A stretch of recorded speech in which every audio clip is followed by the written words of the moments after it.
BBS. BBS. Blackberg Sugar, Bachelor's in Boxing Studies.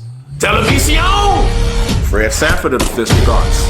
When all is said and done, there's nothing left to say or do. REED-BBS. BBS. When the history of the supersized heavyweights is written, when the exploits of the 6'9" Tyson Furies, the 6'7" one-hitter quitters like DeontayWilder, the 6'5" Herculean, the Herculean AnthonyJoshuas. When we reflect back upon their era, let the record show it was all undone by a cruiserweight. A damn good one, mind you. Probably the best cruiserweight ever. Him or Evander Holyfield. Yet a cruiserweight nonetheless. Bigger is better, huh? Size matters, right? Not to Oleksandr Usyk, you don't. Former undisputed cruiserweight champion and by rights, the reigning undisputed heavyweight champion also. Sanctioning body bullshit be damned. If Usyk were any better at disposing of larger would-be Goliaths, my man would have to change his name to David. Like, it's that bad. There's a lack of wow factor with heavyweight Usyk. He hasn't been spectacular since the Tony Bellew KO, which, not coincidentally, was Usyk's last cruiserweight bout. Just like David, with his slingshot and pebbles, Usyk chips away, he dissects, he's efficient and undeniably effective. You can call him workmanlike, there's all kind of adjectives. None of them add up to dynamic or spectacular, and that's fine. For Usyk, it's about the body of work and the almost literal mountains that he's had to climb. Mountains that TerenceCrawford and my dude, my bruh, my Tomodachi, Naoya Inoue, have not had to climb. Quite frankly, they have not had to climb the level of mountains that Oleksandr Usyk has had to climb. So, and it pains me to say this, but until further notice, Oleksandr Usyk is the best fighter in the world, pound for pound. I repeat, Oleksandr Usyk is the best fighter in the world, pound for pound. And he's 2024's Fighter of the Year. Unlike Bud and Inoue, Usyk's greatness is much more subtle and evidenced over a longer period of time. It doesn't jump off the page at you the way it does for other greats. 23 wins, no losses, 14 KOs, that perfectly sums up Usyk.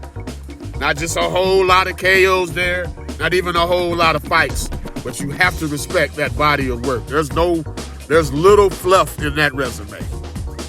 I love my man's level changes and how he uses his lead hand out of the southpaw position, uses his lead hand as like a steering wheel almost. Some wax on, wax off shit, the way he waves his lead hand. I like that shit.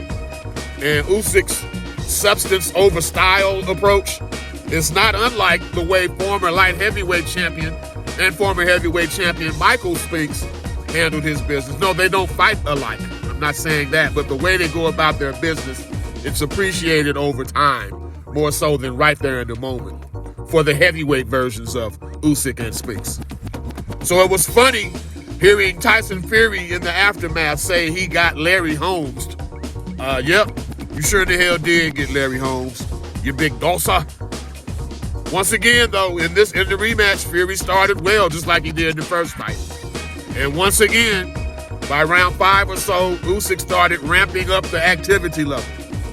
He was using mobility to attack from angles versus attacking, versus attacking linearly all the time. He would attack linearly some in a straight line, but not always or predictably. And kudos on the two-way heavyweight body punching in Usyk Fury 2. You rarely see body punching at all in heavyweight fights. Like Muhammad Ali threw like 3 body punches in over 50-something fights. Never from both men do you see an exchange of body shots to the degree that we saw in Usyk Fury 2. And this level of collective skill and nuance was well appreciated by you boy. With all that said, had Tyson Fury fought this way in fight 1, he'd have likely retained his WBC heavyweight title, I believe. There was no clowning. There was no edge of your seats, round 9 moments in the rematch. I would even categorize the Usyk rematch as Fury's best performance since Wilder 3 or the KO of DanaWhite. Like going back then, more than 2.5 years ago, this was Fury's best fight since then. And say what you will about Tyson Fury, he doesn't suck, okay? He doesn't suck. He's not without boxing talent, and his combination of size, pedigree, and know-how, that makes Fury an interesting opponent. At a bare minimum, he would be an interesting opponent for any heavyweight in history. Scorecards were 116, 112, 3 times, 3 times, 3 times. That was a bit much. Not arguing with the verdict at all, but I didn't see Usyk winning by 4 rounds. There were artificial intelligence judges. Hell, they scored at 118, 110 for Usyk, which I vehemently disagree with. So, first time with AI judges, maybe it should be the last time with AI judges. For me, Usyk has nothing left to gain or prove by fighting on. My man will be 38 in January. Right here, right now, is literally the top of the proverbial mountain. And Usyk can only go down from here. It can only get worse for him from here. Beating Daniel Dubois again, that's a lateral move at best. Moving back down to cruiserweight, as has been rumored by Usyk's team, that makes no fucking sense whatsoever. Fuck that. But yeah, man, so we had the Lennox Lewis era. And we had the Brothers Klitschko era. This era has proven to be the Oleksandr Usyk era. Even when he was at cruiserweight, we've learned he was the best fucking heavyweight on the planet. It is what it is.